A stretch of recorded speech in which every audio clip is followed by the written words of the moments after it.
Merci de m'avoir invité à intervenir cette année dans le cadre de votre colloque bisannuel qui est toujours effectivement extrêmement remarqué par l'UNPS, dont j'ai le plaisir actuellement d'être le président, pour travailler sur un sujet qui effectivement m'intéresse beaucoup, c'est celui de l'écoute, puisque effectivement en tant que psychiatre, et aujourd'hui plutôt psychiatre, psychothérapeute que psychiatre prescripteur, ce que j'ai fait à un moment quand je m'occupais de l'unité d'adolescents de Tours, voilà, c'était tout à fait dans le cadre de ce que je travaille, et j'ai effectivement, à partir d'une unité d'ado qui était centrée sur les problématiques des adolescents en tant que personnes, par la suite, donc, mis en place avec mon équipe une unité de thérapie familiale, puisque, vous l'avez compris, il semble très très difficile et ambitieux de vouloir comprendre les troubles exprimés par les adolescents en se focalisant sur eux-mêmes. C'est quelque chose qu'ils nous font savoir assez fortement, qu'il faut augmenter notre regard et il faut le diffracter. Alors, donc l'argumentaire que j'avais lu au départ, avant de donner formellement mon accord pour l'intervention d'aujourd'hui, eh bien, s'ouvrait sur un point qui était tout à fait important, c'est-à-dire qu'il y a des concepts qui, en saturant régulièrement et assez rapidement donc le champ social, vont y perdre leur sens, et alors même que c'est des concepts opérationnels qui permettent vraiment de travailler et qui s'étaient construits de longue date. Donc vous citez, c'est le thème du colloque de cette année, l'écoute, bien justement, mais je voudrais vous en proposer un autre qui vous est peut-être moins familier, apparemment dans votre pratique, mais tout à fait aussi important, c'est le concept de co-construction. Alors aujourd'hui, évidemment, vous avez bien compris que la co-construction, le co-constructif est cité partout. Est-ce qu'il y a une action, notamment une action publique, qui peut ne pas être qualifiée de co-construite aujourd'hui? Vraiment, on se pose la question. Mais en fait, ce qu'il s'agit là, qui est une sorte d'incantation aujourd'hui, quand même repose sur, de notre côté, des pratiques qui sont en place ici, sur notre territoire français, au moins depuis une trentaine d'années, et qui ont à la fois un tout autre sens et un tout autre champ d'application. Et donc, en tant que psychiatre, psychothérapeute, comme ça a été rappelé plusieurs fois ce matin, n'est pas la même que celle que vous pouvez avoir à SOS Amitié. Nous sommes dans des champs un petit peu différents, mais nous partageons, je crois, une caractéristique qui pour moi est tout à fait essentielle, c'est la non-directivité. On va y revenir. Je voudrais voir avec vous le fait qu'il y a au moins deux visions de l'écoute. Deux visions qui se positionnent sur deux façons de penser le monde, deux façons d'intervenir, donc deux pratiques différentes, mais que je vais bien me garder d'opposer en disant qu'il y en a une qui serait meilleure que l'autre. En tout cas, c'est deux regards sur le monde et qui tirent justement leur efficacité du fait que souvent dans la pratique, ces deux visions s'entrecroisent. Il y a une première façon d'écouter, et qui est une intervention résolument, fortement, qu'elle soit verbalisée ou pas, à la recherche, en fait, et à la mise en lumière du sens caché de la souffrance des personnes. Celle-ci est souvent comprise comme pouvant faire suite à un traumatisme, mais bien entendu, ce traumatisme n'est intéressant qu'à partir du moment, ne compte pour la personne qu'à partir du moment où il est dans l'ici et maintenant de la situation de la personne, même si historiquement il était avant. Ou il y a une variante, c'est que la souffrance de la personne relèverait d'une sorte de prédisposition morbide, que la personne l'ait déjà soupçonnée ou non. Vous savez, c'est toutes ces histoires avec les problématiques qu'on retrouve à l'intérieur de la famille. Nous sommes dans ce modèle, dans une écoute qui repose sur l'idée d'un décryptage, d'une mise en sens, que la personne n'arriverait pas à faire elle-même, qu'elle n'arriverait pas à articuler, qu'elle n'arriverait pas à mettre en mots. Et donc, un sens qui serait en quelque sorte préconstruit, dont on fait l'hypothèse que la personne ne peut pas, à laquelle la personne ne peut pas spontanément avoir accès. Alors, nous avons là, dans le domaine de la vie psychique, ce qui caractérise en grande partie la pensée, on va dire, sanitaire contemporaine, dont vous avez vu, vous avez constaté sans doute au travers des appels que vous recevez, qu'elle a une place de plus en plus grande, de plus en plus, on va dire, envahissante, à mon avis, ayant fourché une lecture même assez simpliste, binaire des neurosciences.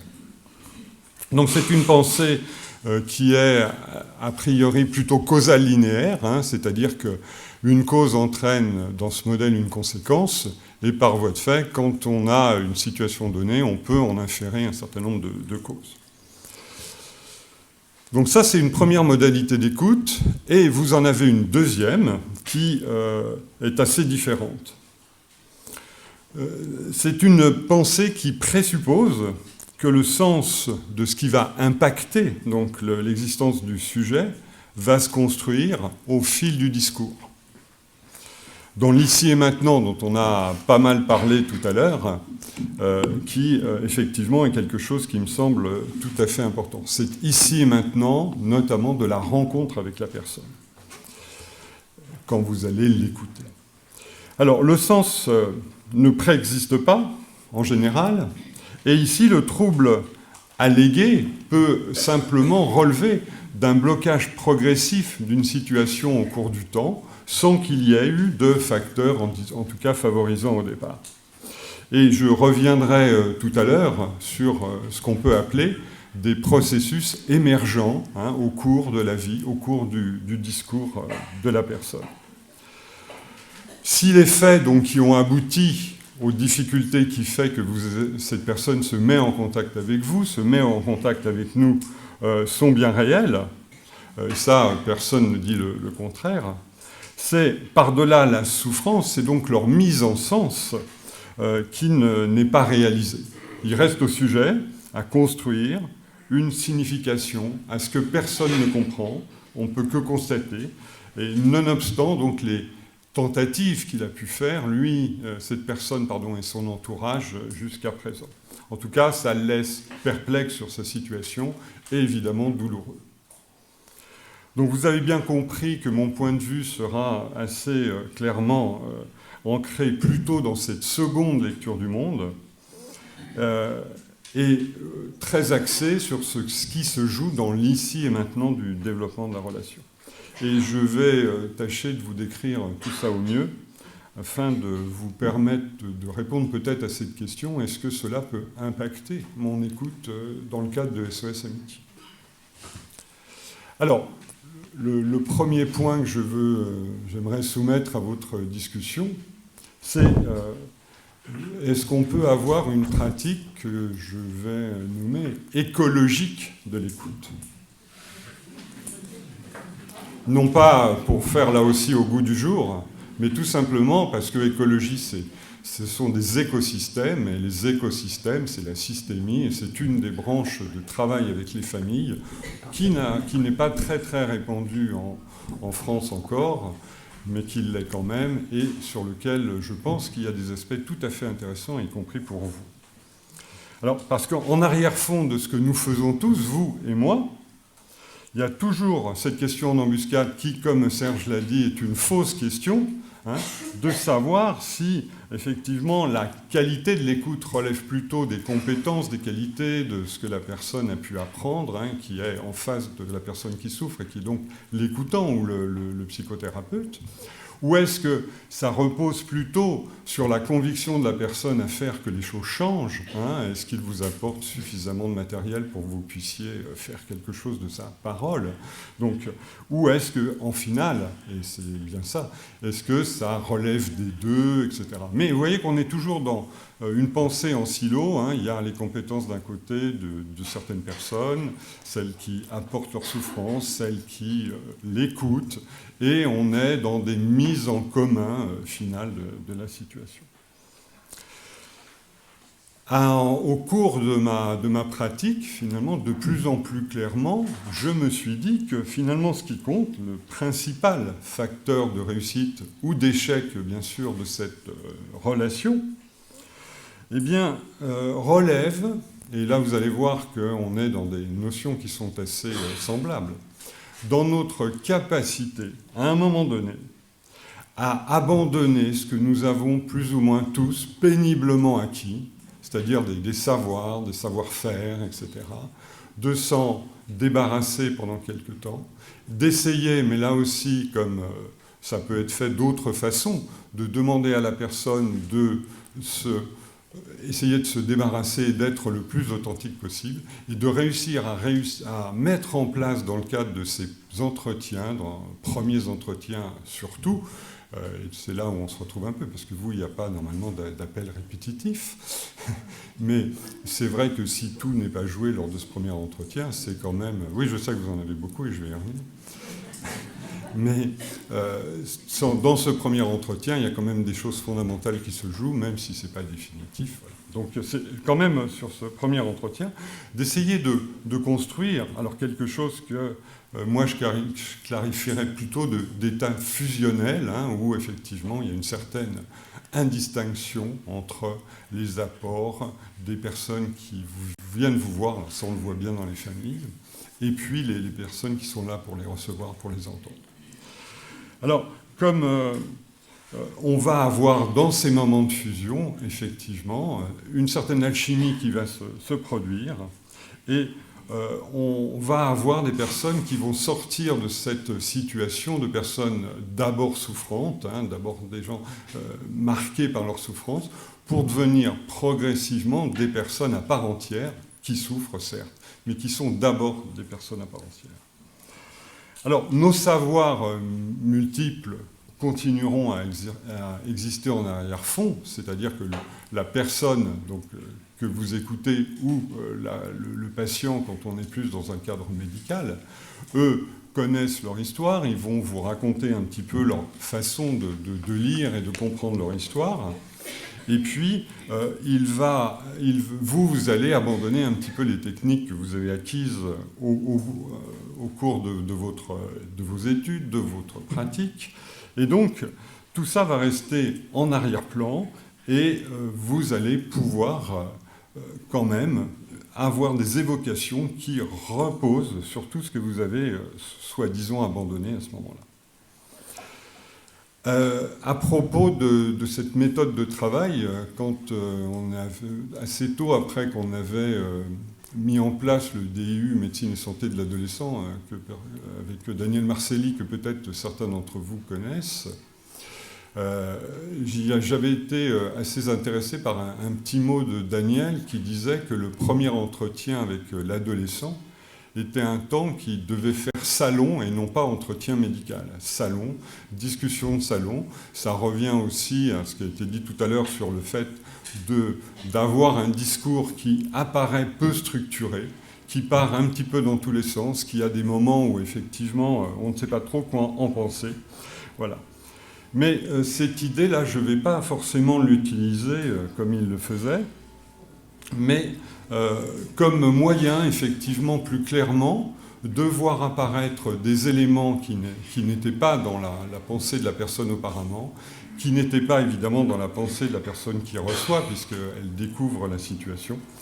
Et c'est d'abord des choses que l'on peut qualifier de chaotiques, hein, c'est le premier entretien qu'on peut qualifier de chaotique, va s'avérer extrêmement utile par la suite pour les patients, et c'est ce que je vais tenter de vous expliquer là aussi.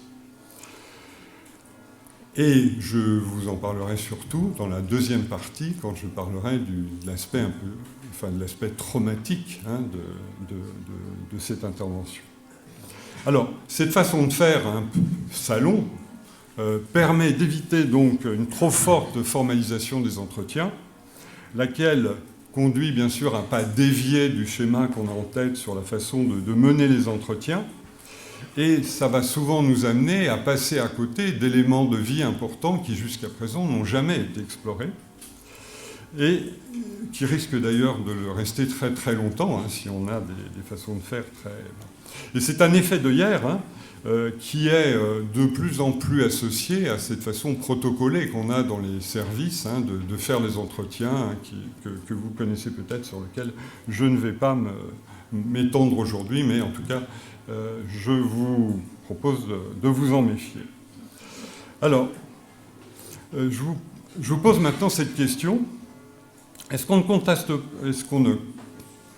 constate pas que le sentiment, en fait, d'être écouté provient du fait que celui qui l'est va être conduit dans son expression vers des zones que lui-même ou l'écoutant n'avait jamais donc explorées, mais surtout qui vont brusquement se retrouver à l'unisson d'une idée qui apparaît comme ça et qui n'avait pas du tout été envisagée comme thème de discussion avec la personne qu'ils appelaient. Donc c'est cette idée qui va surgir comme ça, qu'on appelle donc une signification émergente, qui va apparaître lors de la rencontre et qui n'avait, encore une fois, jamais été anticipée.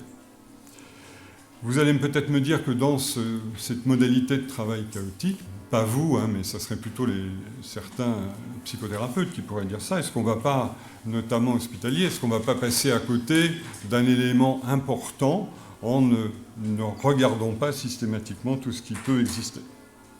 Eh bien, il est évident que ce n'est pas à vous, hein, les écoutants de SOS Amitié, que je vais apprendre qu'il n'en est rien, parce que est-on sûr qu'une certaine lecture du monde, avec ces points importants, se retrouvera à l'identique dans une autre lecture du monde? Certainement pas. Les points d'importance de tout ça sont très variables d'une lecture à une autre.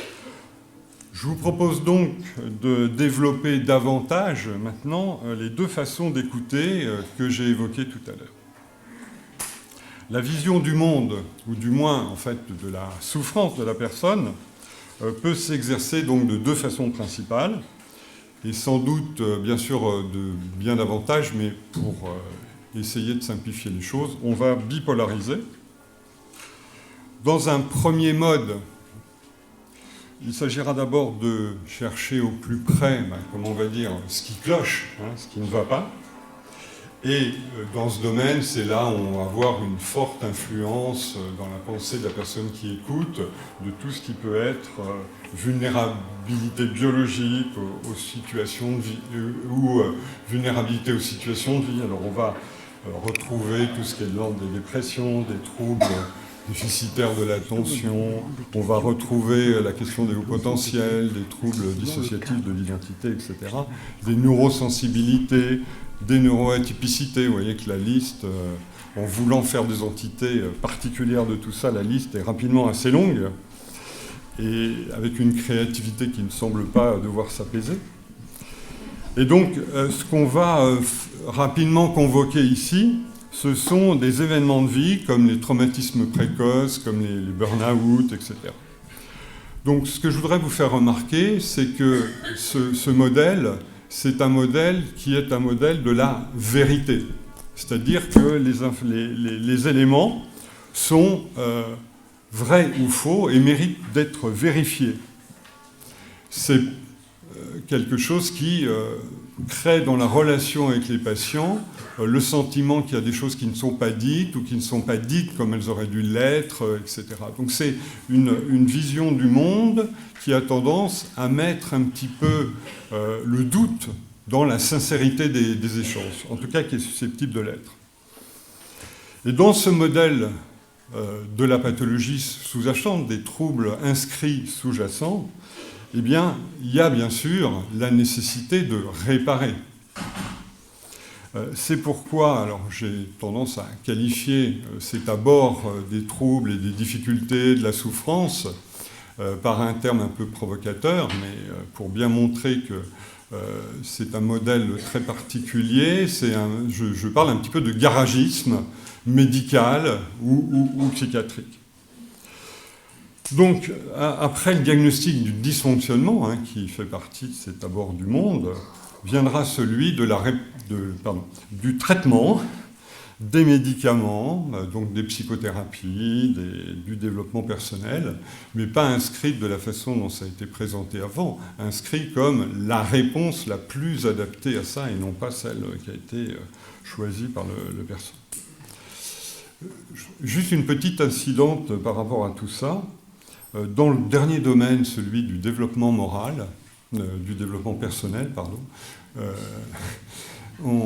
on aimerait bien que la société elle-même modifie les fonctionnements qui mettent les personnes dans ces difficultés extrêmement importantes avant de leur demander de faire le travail par eux-mêmes et avant de stigmatiser un petit peu les personnes qui ne feraient pas ce travail personnel pour améliorer leur situation. On est quand même très très souvent soumis à cela. Alors, dans le second mode de vision du monde, c'est celui de la co-construction du sens, de ce qui fait souffrance, et ce qui fait souffrance donc qui a été vu, revu, redit, en toute impuissance à changer. Vous savez, c'est ces paroles des personnes, j'ai déjà tout fait, qu'est-ce que je peux faire de plus, vous êtes ma dernière chance, etc. Vous avez souvent entendu ça, et parfois dit sur un ton où on hésite à y lire plutôt la souffrance que la menace d'un passage à l'acte, hein, et donc qui va compliquer de très fortement la relation et ce qu'on aurait envie de faire spontanément. Donc, dans cet autre modèle, nous allons moins travailler directement sur la souffrance que sur, bien sûr, le contexte de vie de la personne, au profit donc de tout ce qui l'entoure, hein, la relation aux autres, la relation dans la famille, dans le social, etc. Bref, on va s'orienter davantage sur son contexte de vie. Et ce modèle, ce n'est plus un modèle du vrai ou du faux, c'est un modèle, alors moi je dirais plutôt donc de la cohérence ou de la non-cohérence. C'est-à-dire que ce qui est dit par la personne est en cohérence ou n'est pas en cohérence avec ce qu'il a pu dire à un autre moment de sa situation. Et c'est ce que vraiment on guette dans l'écoute, quelle qu'elle soit, hein, c'est de retrouver les moments d'incohérence dans le discours. Par exemple, un tout petit exemple sur l'enfant qui va vers ses parents, lesquels disent depuis longtemps « il y a une chose extrêmement importante dans la vie pour toi maintenant, pour le futur, c'est d'aller à l'école, de faire un certain nombre d'apprentissages, d'être régulier dans tes apprentissages et tout ». Et lorsqu'il y a un petit épisode fébrile qui ne justifie pas un départ de l'école, l'enfant obtient des parents qu'il n'y aille pas, les parents disant « mais que la matinée, l'après-midi, tu y retournes ». Donc ça met effectivement dans une situation extrêmement difficile l'enfant qui se dit finalement, est-ce que ce qui est important c'est ce que me disent mes parents ou est-ce que c'est quand moi je décide quelque chose, voilà, qu'est-ce qui est le plus important dans cette situation-là. Donc ça, c'est quelque chose qui va être repris et tout ça, ces éléments qui vont se dévoiler au cours de ce dialogue informel, va se traduire par ces paroles de la personne qui est en face. Je vous ai bien écouté, tout à l'heure vous m'avez dit ça, maintenant vous me dites cette autre chose. Excusez-moi, est-ce que vous pouvez m'expliquer comment on peut faire tenir ces deux idées ensemble? Parce que moi, personnellement, je n'y arrive pas. On ne peut pas effectivement faire tenir les deux choses ensemble. Donc vous allez à ce moment-là, leur demander de devenir plus acteurs de leur situation en mettant tout ça en scène. Donc c'est un modèle également de la mise en sens alternative du récit. Et c'est dans l'espoir de faire, dans l'esprit de la personne, naître une autre représentation de la situation qu'il voyait comme répétitive, mortifère jusqu'à présent. J'ai tout essayé. Et donc, si nous arrivons à faire apparaître une autre représentation de la situation, la personne va pouvoir d'elle-même, par la suite, sans doute, trouver d'autres réponses à sa situation, puisqu'elles n'ont pas été explorées, puisque la situation n'était pas vue de cette façon-là. Donc, en pratique, évidemment, c'est après avoir formellement entendu la personne par rapport à toute cette discussion de salon dont on parlait tout à l'heure, c'est de lui reproposer la même situation en lui disant « Mais vous ne pensez pas que votre situation, telle que vous me l'avez présentée, peut être présentée de cette autre façon-là » et je vais vous donner un exemple qui est là aussi tiré des accompagnements d'adolescents. À plusieurs reprises dans le service, nous avons eu des enfants qui souffraient, comme partout ailleurs, de refus scolaire anxieux. C'est une question qui est extrêmement récurrente. Donc l'enfant, au moment d'aller à l'école, refuse, ça commence un peu la veille, mais en tout cas le matin, il refuse d'aller à l'école. Et dans le cadre des entretiens, des thérapies familiales, on travaille sur cette situation et donc on pose une première question qui est absolument fondamentale. Quand l'enfant n'est pas à l'école, où est-il ? Est-ce qu'il est dans la rue ? Est-ce qu'il est n'importe où ? Et à plusieurs reprises, la réponse était « à la maison ». La question alors qu'on leur pose, c'est « mais comment le savez-vous » ? Et la réponse, parce que j'y suis. Ah, vous y êtes, vous ne travaillez pas, monsieur, madame ? Si, d'habitude, oui, mais pas là. Et pourquoi ne travaillez-vous pas ? Parce que, après ce que j'ai vécu au travail, c'est pas possible que j'y remette les pieds. J'ai été tellement malmené au travail que je suis arrêté depuis quelque temps déjà. Alors je vous la fais courte.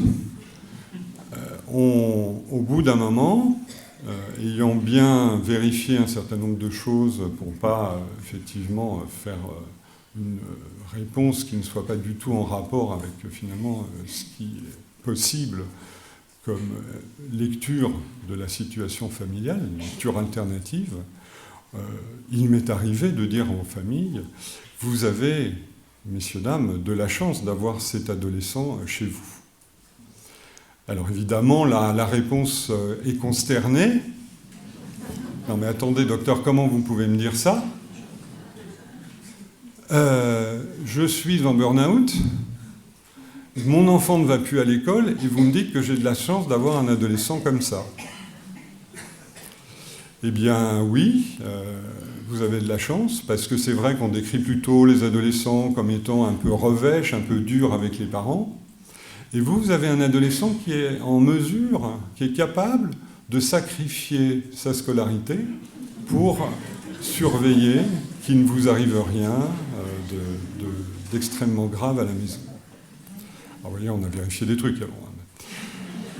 Donc vous voyez que ça recadre la situation d'une façon qui n'a rien à voir, qui va beaucoup surprendre les personnes, sauf que maintenant il faut qu'ils me disent pourquoi, quand je leur dis cette situation présentée différemment, c'est pas vrai, ça ne correspond pas à ce qu'ils vivent. Enfin vrai, pas dans le sens de la vérité ou du faux, mais c'est pas logique avec leur situation familiale.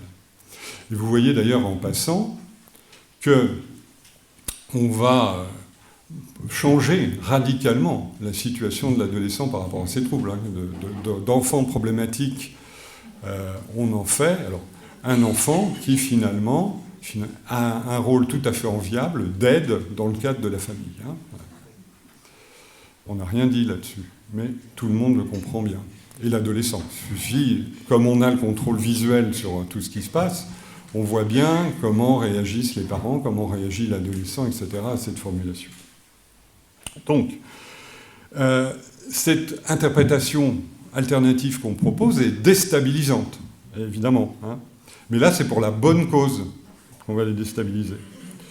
On va donc renvoyer la personne qui consulte, ou les personnes qui consultent, à une représentation donc inédite, inattendue, de sa propre situation, alors même que nous, on s'est simplement basé sur ce qu'on avait entendu pendant 1 heure, 2 heures, plusieurs séances, enfin ça dépend des cas.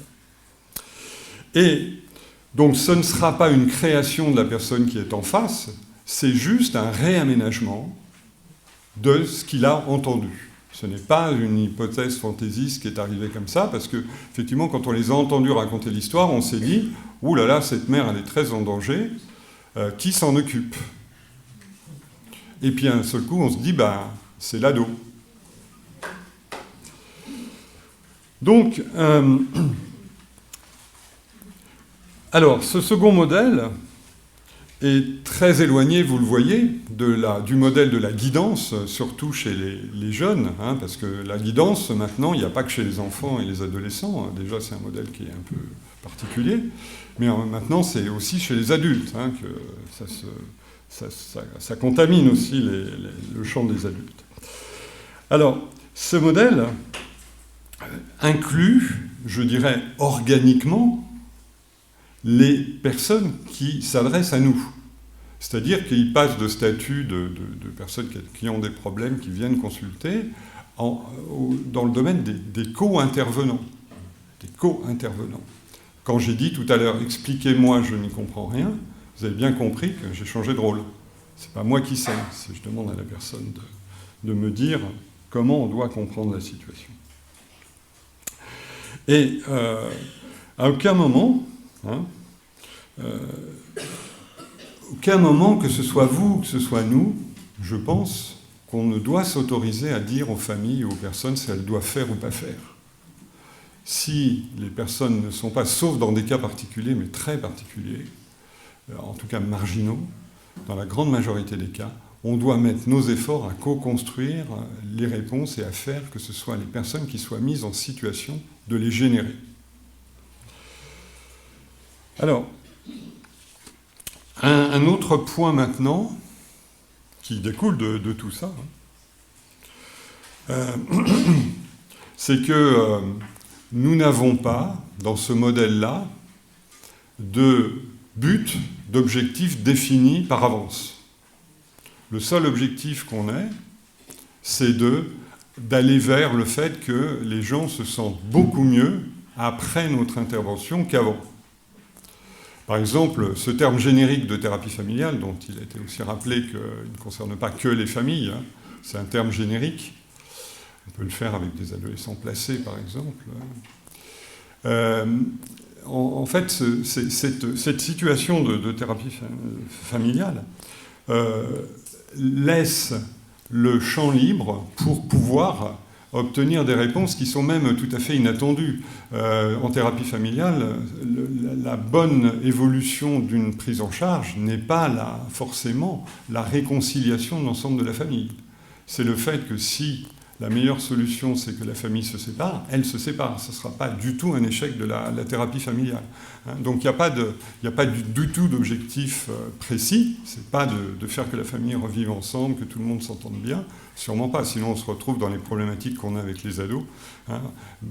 Docteur, rendez-le-moi comme avant, ou rendez-la moi comme avant. Vous avez souvent entendu ça. Je vais y venir. Alors... Donc c'est un abord thérapeutique qui travaille uniquement sur ce qui apparaît de façon impromptue dans les séances et qui sont également des représentations de ce qui a été fourni. Et donc avec la possibilité de trouver du fait de cette nouvelle mise en perspective, des réponses à la situation auxquelles on n'avait pas pensé. Dans le cas que je vous ai donné, plutôt que d'essayer de voir un 6e ou un 7e thérapeute pour venir à bout du refus scolaire anxieux de l'enfant, plutôt faire accompagner correctement la mère qui paraît très dangereuse à domicile pour son enfant. Et s'il ne s'est pas installé dans une chronicité, l'enfant, il abandonnera ses symptômes au bout d'un moment quand il sera rassuré sur ce qui peut se passer dans la famille. Le point suivant, vous allez sans doute réagir par rapport à ça, mais je le mets quand même à votre réflexion, c'est que l'idée de parler pour parler, en relation comme ça, ne provoque qu'un effet très relatif. Le fait de savoir déjà qu'un autre être humain, qu'une personne s'intéresse à sa propre souffrance, c'est déjà aidant. Ça c'est sûr, faut-il encore que ça puisse durer dans le temps. Donc ça soulage, c'est déjà ça. Mais ça condamne à être répété de façon illimitée. Vous avez, vous, l'expérience des appels itératifs, dont on ne sait pas quoi faire.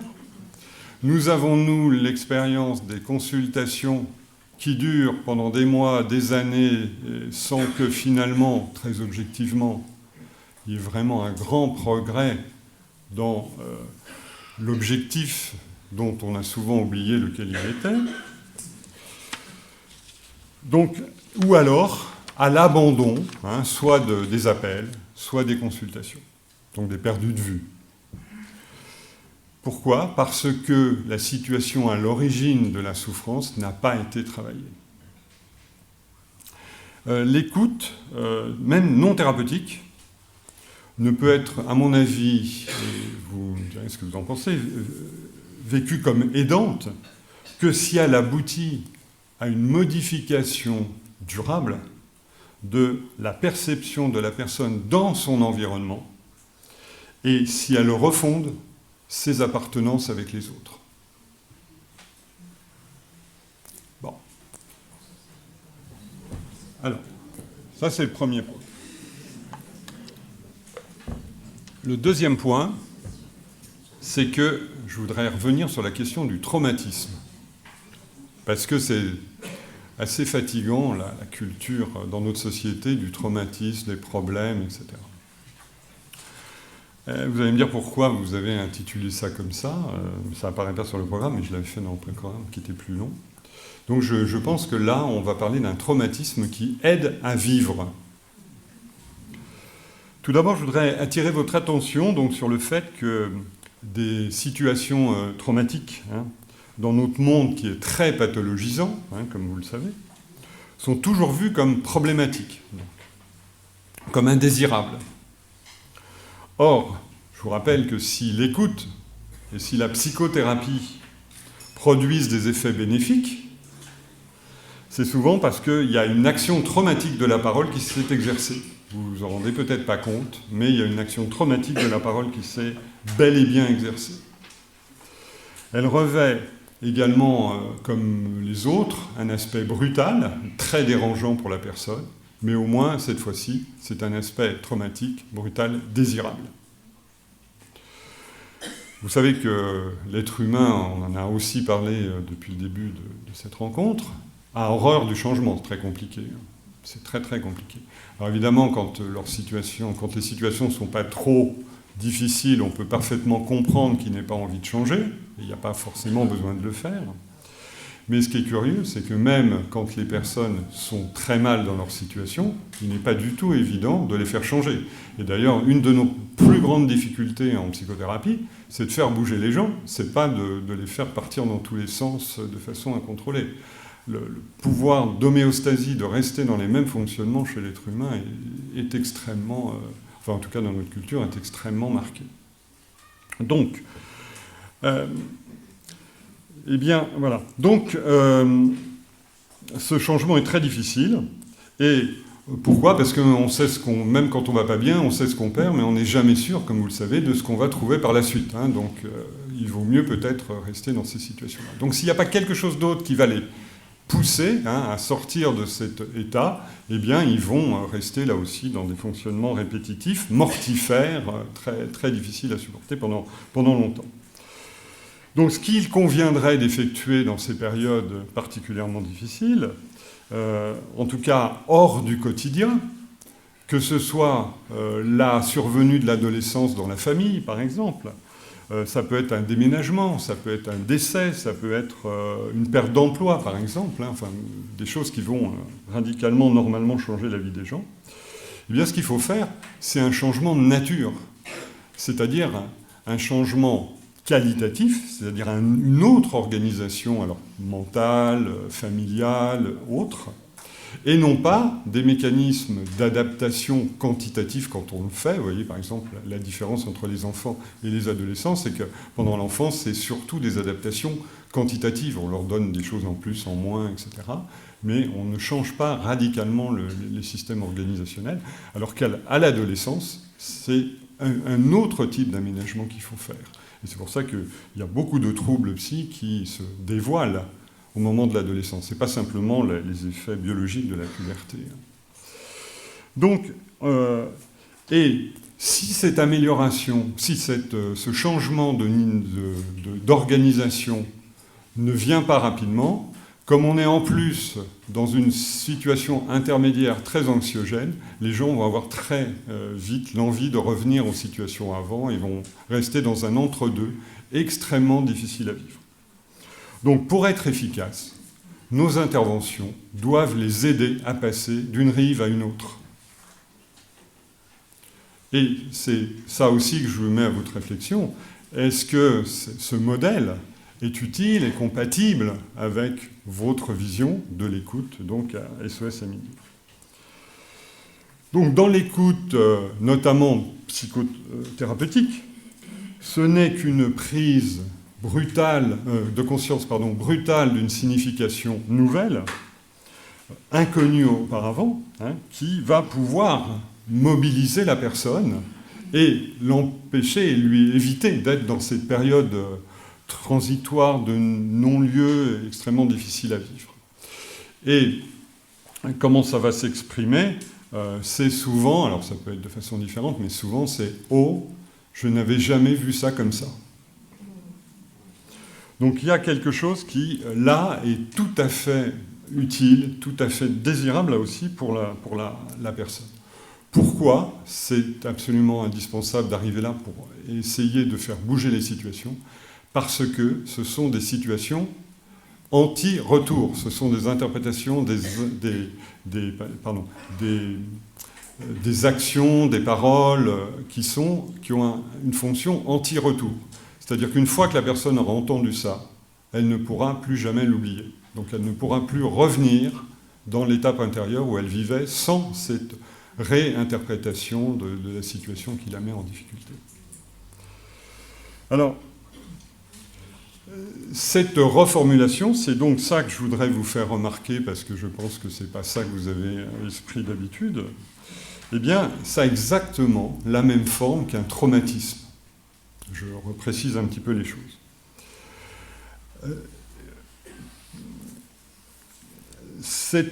Dans les deux cas, je passe un peu des choses, dans les deux cas, la personne se trouve exposée à un événement, alors dans le deuxième cas c'est la parole, souvent, suffisamment significatif, suffisamment brutal, pour rester durablement, en fait, dans son esprit, et pour donc créer cet avant et cet après. Donc ça, c'est vraiment le point sur lequel je voulais insister. Alors dans le cadre d'un traumatisme au sens classique, par exemple, qui fait suite, on va prendre un accident de la circulation, la vie de la personne va être profondément modifiée. Elle va avoir des souvenirs qui vont revenir dans un certain nombre de cas de façon là aussi répétitive. Et puis, sa vie, en général, ne sera plus comme elle a été avant. Mais, en général, c'est une vie qui est moins enviable que celle qu'elle avait pu avoir avant. Dans le cadre d'un traumatisme qu'on va appeler, disons, psychothérapeutique, et en fait, j'utilise le terme psychothérapeutique d'une façon là aussi très générique, je ne le réserve pas aux psychothérapeutes, c'est-à-dire modification du fonctionnement de la pensée, eh bien, cette personne va avoir donc une situation qui est la sienne, présentée de façon très différente, mais aussi très inattendue, je répète, parce que ça me semble très important. Et qu'est-ce qu'on constate dans ce cas-là? La personne, elle est transitoirement arrêtée par cette parole saisissante et surgissante. Quoi penser? Que répondre à ce que je viens d'entendre? Qu'est-ce que la personne doit en faire? Et son existence va donc être, en général, souvent en tout cas, profondément modifiée. Les souvenirs de l'événement vont lui revenir régulièrement. Sa vie ne sera en général plus comme avant, mais de meilleure qualité, en tout cas on peut l'espérer. Parce que, encore une fois, si ce n'était pas le cas, vous ne feriez pas d'écoute et nous, on ne ferait pas de psychothérapie. Alors donc, je m'en tiendrai là pour l'exposé initial. Je pense qu'on va discuter de tout ça par la suite. Donc, j'espère vous avoir bien mis en évidence deux idées. Donc, la rencontre, dans le sens qui est d'avoir le sentiment d'avoir été écouté, d'avoir été perçu dans sa globalité, ne peut vraiment exister que si cela se fait, en fait, dans un renoncement transitoire aux particularités des uns et des autres. On sort des fonctionnements en silo et on rentre vers une fusion. Voilà. Et puis d'autre part, que ça nécessite un événement qui mette un avant et un après cette rencontre. Je n'avais jamais vu ma situation comme cela. Marque donc à ce moment-là la possibilité d'une reprise de la pensée qui avait été jusqu'au moment, puisque c'était pour ça finalement qu'on rencontre les gens, très douloureusement bloquée. Voilà. Donc je vous remercie et on va prendre le temps de discuter de tout ça.